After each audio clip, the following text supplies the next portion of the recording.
Times of India പത്രത്തിൽ യശ്വന്ത് ദേശ്മുഖ് എന്ന് പറയുന്ന ഒരാൾ ചെയ്യുന്ന ഒരു സ്ഥിരം കോളമുണ്ട്. ആ കോളത്തിൻ്റെ ചില വിശദാംശങ്ങളാണ് ഞാൻ പറയാൻ പോകുന്നത്. കാരണം ഈ യശ്വന്ത് ദേശ്മുഖ് എന്ന് പറയുന്നത് ഒരു സാധാരണ ആളല്ല. അദ്ദേഹം ഇന്ത്യയിൽ തന്നെ ഏറ്റവും അറിയപ്പെടുന്ന ഒരു ഏജൻസി ആയിട്ടുള്ള സീ വോട്ടർ അതിൻ്റെ ഫൗണ്ടറാണ്.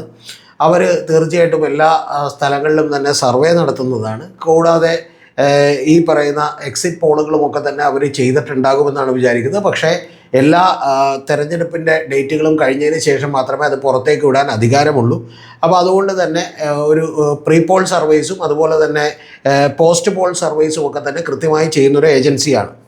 അപ്പോൾ ആ ഏജൻസിയുടെ ചില കണ്ടെത്തലുകളുണ്ട്. അതൊരു 10 മിനിറ്റിൻ്റെ വീഡിയോ ആണ്. കാരണം അത് ഇംഗ്ലീഷിലാണ്. അതുകൊണ്ട് ഞാൻ മുഴുവനായും നിങ്ങളെ കേൾപ്പിക്കുന്നില്ല. അതിൽ പറയുന്ന ഏറ്റവും പ്രധാനപ്പെട്ട കാര്യം നമുക്കറിയാം. ഇപ്പോൾ കേരളത്തിലുണ്ടായിട്ടുള്ള ടേൺ ഔട്ട് എന്ന് പറയുന്നത് ഏതാണ്ട് 2,16,00,000 വരുന്ന വോട്ടേഴ്സാണ് ഇപ്പോൾ ഇവിടെ വോട്ട് ചെയ്തിട്ടുള്ളത്.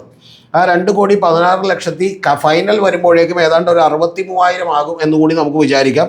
കാരണം 79.63% വോട്ടിംഗ് വന്നിട്ടുള്ളത്. അപ്പോൾ അതാണ് രത്തൻ കേൽക്കൽ പറഞ്ഞിട്ടുള്ളത്. പക്ഷേ അതിൻ്റെ ഒപ്പം തന്നെ ഒരു 50,000 വോട്ട് കൂടി കൂടുതലായിട്ട് ചേർക്കാനുണ്ട് ചില സർവീസ് വോട്ടുകളൊക്കെ. അപ്പോൾ എങ്ങനെ വന്നാലും ഒരു അപ്രോക്സിമേറ്റ്ലി ഒരു 2,16,00,000 വരുന്ന വോട്ടേഴ്സ് വരും എന്നാണ് നമുക്ക് വിചാരിക്കാൻ കഴിയുന്നത്. ഈ 2,16,00,000 വരുന്ന വോട്ടേഴ്സ് എന്ന് പറഞ്ഞാൽ അത്രത്തോളം കൂടുതലല്ല. പക്ഷേ നമ്മൾ 140 മണ്ഡലങ്ങൾ വെച്ച് ഡിവൈഡ് ചെയ്താൽ കഴിഞ്ഞ തവണത്തേതിനേക്കാൾ, അതായത് കഴിഞ്ഞ ലോക്കൽ ബോഡി തിരഞ്ഞെടുപ്പിനേക്കാളൊക്കെ തന്നെ വേണമെങ്കിൽ ഒരു 3,000 വോട്ടുകൾ കൂടിയിട്ടുണ്ടാകും എന്നുള്ളത് നമുക്ക് പറയാം. ഇതിൽ തന്നെ അറിയുന്നൊരു കാര്യം എന്ന് പറയുന്നത്, പഴയ തവണ ഞാൻ നിങ്ങളോട് കൃത്യമായി കണക്ക് പറഞ്ഞതാണ്. ആ കണക്കിൽ കഴിഞ്ഞ നിയമസഭാ തെരഞ്ഞെടുപ്പിലേക്ക് ആകെ വോട്ട് ചെയ്തവരുടെ നമ്പർ എന്ന് പറയുന്നത് 2,08,00,000 33,000 പേരാണ് വോട്ട് ചെയ്തത്. അതിൽ ലോക്സഭയിലേക്ക് വോട്ട് ചെയ്തത് യഥാർത്ഥത്തിൽ 1,99,80,000 പരം ആളുകൾ മാത്രമേ ഉള്ളൂ. അതേസമയം 2025 ലോക്കൽ ബോഡി കഴിഞ്ഞ തവണ നടന്നിട്ടുള്ള തദ്ദേശ സ്വയംഭരണ തെരഞ്ഞെടുപ്പിൽ വോട്ട് ചെയ്തത് 2,12,39,000 അപ്പോൾ അന്ന് തന്നെ ഞാൻ നിങ്ങളോട് പറഞ്ഞിരുന്നു, ഇപ്പോൾ ടോട്ടൽ വോട്ട് ചെയ്തവരുടെ നമ്പർ 80% എത്തിയാൽ പോലും അത് 2,17,00,000 മാത്രമേ വരുള്ളൂ എന്ന് പറഞ്ഞു. ഇപ്പോൾ 80% തൊട്ടടുത്തേക്കാണ് എത്തിയിട്ടുള്ളത്. അപ്പോൾ എന്ന് പറഞ്ഞാൽ പോലും യഥാർത്ഥത്തിൽ ഈ പറയുന്ന 2,16,00,000 വരുന്ന ആളുകളിലേക്ക് വരുള്ളൂ. അപ്പോൾ അതിൽ തന്നെ ഈ യശ്വന്ത് ദേശ്മുഖ് പറയുന്ന ഏറ്റവും പ്രധാനപ്പെട്ട കാര്യമെന്ന് പറയുന്നത്, അദ്ദേഹം പ്രീ പോൾ സർവേകളും അതുപോലെ പോസ്റ്റ് പോൾ സർവേകളും ഒക്കെ തന്നെ ചെയ്തിട്ടുണ്ടാകും എന്നാണ് നമ്മൾ അസ്യൂം ചെയ്യുന്നത്. പക്ഷേ അതൊക്കെ അദ്ദേഹത്തിന് പുറത്ത് പറയാൻ പറ്റില്ല. പക്ഷേ അതിൻ്റെയൊക്കെ അടിസ്ഥാനത്തിൽ അദ്ദേഹം പറയുന്നത് കേരളത്തിലെ വോട്ടേഴ്സ് എന്ന് പറയുന്നത് 6% പേർ, പുരുഷന്മാരെക്കാൾ കൂടുതൽ സ്ത്രീകളാണ് വോട്ട് ചെയ്തിട്ടുള്ളത് എന്നാണ് അദ്ദേഹം പറയുന്നത്. ബീഹാറിൽ കഴിഞ്ഞ തവണ ഇതേപോലെ തന്നെ തെരഞ്ഞെടുപ്പ് നടന്നപ്പോൾ അതേതാണ്ട് 10%-അടുത്തായിരുന്നു. അതായത് 9.63% ആയിരുന്നു വോട്ട് ചെയ്തിട്ടുണ്ടായിരുന്നത്. അത് മറ്റ് സംസ്ഥാനങ്ങളിൽ, പുതുച്ചേരി പോലെയുള്ള സംസ്ഥാനങ്ങളിലൊക്കെ തന്നെ ഈ 3% സ്ത്രീകളുടെ ടേൺ ഔട്ട് കൂടുതലാണ് വന്നേക്കുന്നത്. അപ്പോൾ യഥാർത്ഥത്തിൽ കേരളത്തിൽ ഒരു ആൻറ്റി ഇൻകുംബൻസി ഉണ്ടെങ്കിൽ പോലും ആ ആൻറ്റി ഇൻകുംബൻസി നിലവിൽ മെയിൽ വോട്ടേഴ്സിൻ്റെ അടുത്ത് നിന്നാണ് നമുക്ക് പ്രതീക്ഷിക്കാൻ സാധിക്കുമെന്നും ആ മെയിൽ വോട്ടേഴ്സിൻ്റെ ആൻറ്റി ഇൻകുംബൻസിയെ തന്നെ ഇല്ലാതാക്കാൻ കഴിയുന്ന, ഗവൺമെൻറ്റിനെ തുണക്കാൻ കഴിയുന്ന ഒരു വോട്ട് ബാങ്കാണ് കഴിഞ്ഞ ഈ 10-20 കൊല്ലം കൊണ്ട് എല്ലാ സംസ്ഥാനങ്ങളിലും തന്നെ വുമൺ വോട്ടിൻ്റെ പെർസെൻറ്റേജ് കൂടുമ്പോൾ സംഭവിക്കുന്നത് എന്നുള്ളതാണ് അദ്ദേഹം പറഞ്ഞു വെക്കുന്നത്. എന്ന് പറഞ്ഞാൽ ബീഹാറിൽ അതേതാണ്ട് 9% മുകളിലായിരുന്നു. അതുപോലെ തന്നെ മഹാരാഷ്ട്രയിലും മധ്യപ്രദേശിലും എല്ലാ സംസ്ഥാനങ്ങളിലും തന്നെ ഒരു 20 കൊല്ലത്തിലധികമായി ഈ ഹൈ വോട്ടർ ടേൺ ഔട്ട് സ്ത്രീകളുടെ ഭാഗത്തു നിന്നുണ്ടെങ്കിൽ അത് പ്രോ ഇൻകുംബൻ്റ് ആയിട്ടാണ് വരാറുള്ളത് എന്നുള്ളതാണ് അദ്ദേഹം പറയുന്നത്. അപ്പോൾ അതുകൊണ്ട് തന്നെ ടൈംസ് ഓഫ് ഇന്ത്യയിലെ കോളത്തിൽ അദ്ദേഹം പറയാതെ പറയുന്ന ഒരു കാര്യമെന്ന് പറയുന്നത്, ഒരു LDFന് ഒരു മേൽക്കൈ ഉണ്ടാകുമോ എന്നാണ് അദ്ദേഹം കാണിച്ചിരിക്കുന്നത്.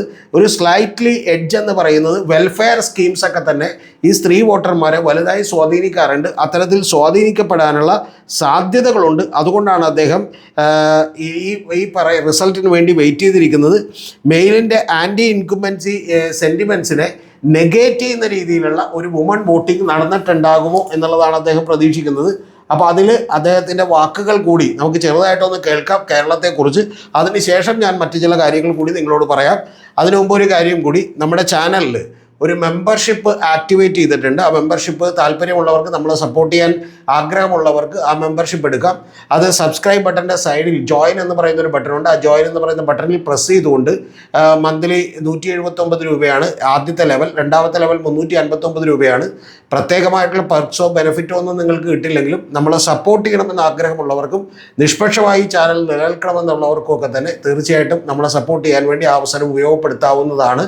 അതിന് അല്ലാത്തവർക്കൊക്കെ തന്നെ ഇത് കണ്ടുകൊണ്ട് നമ്മളെ സപ്പോർട്ട് ചെയ്യാം. തീർച്ചയായിട്ടും താഴെ കമൻറ്റുകളും രേഖപ്പെടുത്തുക. നമുക്ക് യശ്വന്ത് ദേശ്മുഖ് എന്ന് പറയുന്ന സീ വാട്ടറിൻ്റെ ഫൗണ്ടറും ഈ പറയുന്ന പോലെ ഒരു പ്രമുഖനായിട്ടുള്ള സഫോളജിസ്റ്റുമായിട്ടുള്ള അദ്ദേഹത്തിൻ്റെ വാക്കുകൾ കൂടി കേട്ടതിന് ശേഷം നമുക്ക് ബാക്കി കാര്യങ്ങളിലേക്ക് കൂടി വരാം.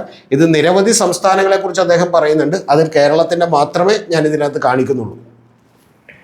But the real one is the state of Kerala, where not only the turnout record has been high, but females have actually came out 6% more than the males. Now, 6% is definitely a big number. Remember, in Bihar, it was 10% plus. The gap between the male and female turnout was almost like 10%. And that...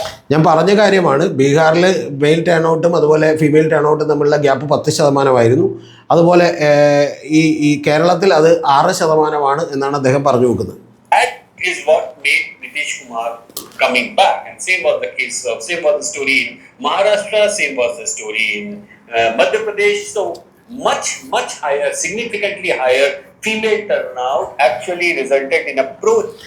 മഹാരാഷ്ട്രയിലും ഇത് തന്നെയായിരുന്നു. മധ്യപ്രദേശിലെ വലിയ തോതിൽ ഈ difference ഉണ്ടായിരുന്നു mail turn ഔട്ടും അതുപോലെ തന്നെ ഫീമെയിൽ ടേൺ ഔട്ടും തമ്മിൽ. ഇതെല്ലാം തന്നെ അവിടുത്തെയുള്ള ഗവൺമെൻറ്റുകളെ നിലനിർത്താൻ സഹായിച്ചു എന്നാണ് അദ്ദേഹം പറയുന്നത്.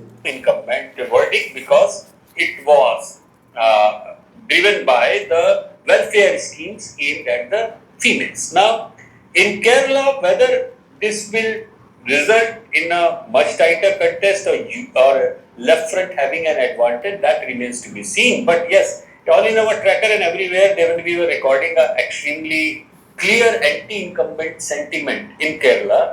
This change of turnout has certainly made it very, very interesting. All of a sudden, I'm thinking that, okay, this is something which changes the things, because the male trend line was favoring in the trackers. It was favoring the left, slightly favoring. While the male trend line was highly favoring the UDF in the trackers. So a female turnout gap of 6% kind of is an instrument which can negate the male anti-incumbency sentiment, and the contest might be a much closer thing. That is the hypothesis. That's how we look at the things, So we will know only when our post-poll data comes in, which we obviously cannot reveal till the last day of the polling over in West Bengal. ഇതിൽ അദ്ദേഹം പറയുന്നൊരു കാര്യം എന്ന് പറയുന്നത്, ഇത് ഒരു hypothetical situation ആണ്. ഈ പറയുന്ന ഒരു ആൻറ്റി ഇൻകുംബൻസി വികാരം മെയിൽ പുരുഷ വോട്ടേഴ്സിൻ്റെ ഭാഗത്ത് നിന്നുണ്ടെങ്കിൽ പോലും അതിനെ നെഗേറ്റ് ചെയ്യാൻ കഴിയുന്ന കരുത്തായി ഇത് മാറിയിട്ടുണ്ടോ എന്ന് അദ്ദേഹം ചോദിച്ചിട്ട് അദ്ദേഹം പറയുന്നൊരു കാര്യമെന്ന് പറയുന്നത്, പോസ്റ്റ് പോൾ സർവേയുടെ ഡീറ്റെയിൽസ് കൂടി വരുമ്പോഴേ ഇത് പൂർണ്ണമായിട്ടും എനിക്ക് പറയാൻ പറ്റൂ. പക്ഷേ ഞാനിതൊരു ഹൈപ്പോത്തറ്റിക്കൽ സിറ്റുവേഷൻ ആയിട്ട് പറയണേ. കാരണം അത്തരം കാര്യങ്ങൾ ഇലക്ഷൻ കമ്മീഷൻ നിർദ്ദേശപ്രകാരം പുറത്തുവിടാൻ കഴിയില്ല. പക്ഷേ നമുക്കെല്ലാം അറിയുന്നൊരു കാര്യമെന്ന് പറയുന്നത്, സീ വോട്ടർ സർവേ നടത്തിയിട്ടുണ്ടാവും പോസ്റ്റ് പോൾ സർവേസ്. അപ്പോൾ അതിൻ്റെ ഭാഗമായിട്ടുള്ള റിസൾട്ടും അദ്ദേഹത്തിൻ്റെ കയ്യിലുണ്ടാവും. പക്ഷേ അതാണ് എന്ന് പറഞ്ഞുകൊണ്ട് അദ്ദേഹത്തിൻ്റെ ഒരു നിഗമനവും പുറത്തു പറയാൻ കഴിയില്ല. അതുകൊണ്ടാണ് അദ്ദേഹം പറയുന്നത് പോസ്റ്റ് പോൾ സർവേസ് വരട്ടെ. കാരണം അത് എല്ലാ തെരഞ്ഞെടുപ്പുകൾക്ക് കഴിഞ്ഞിട്ട് മാത്രമേ തെരഞ്ഞെടുപ്പ് ചട്ടമനുസരിച്ച് ഇലക്ഷൻ കമ്മീഷൻ നിർദ്ദേശം അനുസരിച്ച് പുറത്തുവിടാൻ പാടുള്ളൂ എന്നുള്ളതാണ് വാസ്തവം. അപ്പോൾ അതാണ് അദ്ദേഹം പറഞ്ഞു വെക്കുന്ന ഒരു കാര്യം.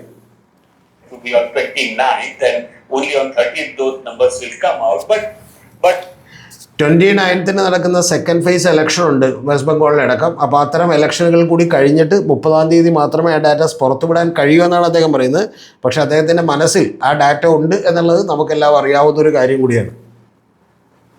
But hypothetically speaking, what the trackers have been showing and how the male and female turnout differential is now being looked at, it seems like that the female turnout is significantly higher in Kerala. Importantly, higher or I would say not that insignificant way of saying it in Puducherry. and at par with the male turnout, slightly higher, 1% more than the male in Assam. So in all these places, female turnout is more than the male turnout, and it would be interesting to observe if the welfare schemes, how they have impacted the female turnout in the recent elections in the last 2 years. Will that come at play? And it would be interesting to observe if Kerala, the contest becomes much closer than what everybody was anticipating due to the higher female turnout. So these are the numbers we need to look at. These are the numbers you should be looking at in the next round of election, which will be not just Tamil Nadu, which is another welfare scheme state. I mean, it has always been, but they are coming with a slew of all the Ghoshna Patra.